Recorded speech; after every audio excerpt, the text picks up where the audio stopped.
பைபிள்ல சொல்லப்பட்டிருக்கிற 10 கட்டளைகளை பத்தி அந்த 10 கட்டளைகளும் ஒண்ணும் என்ன சொல்லுது அப்படிங்கறத நம்ம பார்க்கலாமா?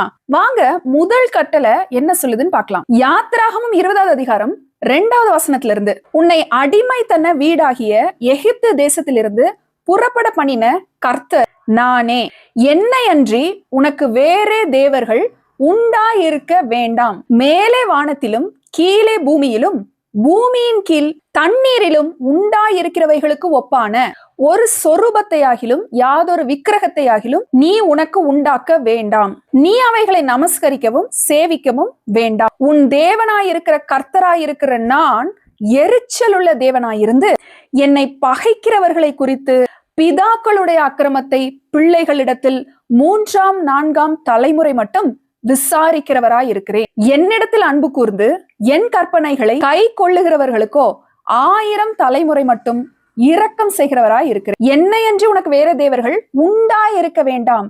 தேவனாகிய கர்த்தரை தவிர மத்த எல்லாமே உண்டாக்கப்பட்டது அப்படின்னு பைபிள் தெளிவா சொல்லுது. கர்த்தரை தவிர வேற எதையும் நம்ம உண்டாக்கி கொள்ள கூடாது. அவைகள் எல்லாம் உண்டாக்கி கொள்ளப்பட்டவைகள். உங்களை உண்டாக்கினவரை மறந்து நீங்க உண்டாக்கி கொண்டவைகளுக்கு முன்பாக நிற்க வேண்டாம். கர்த்தரிடத்துல திரும்புங்க. அவருடைய இரக்கம் 1000 தலைமுறை மட்டும் உங்களை காக்கும்.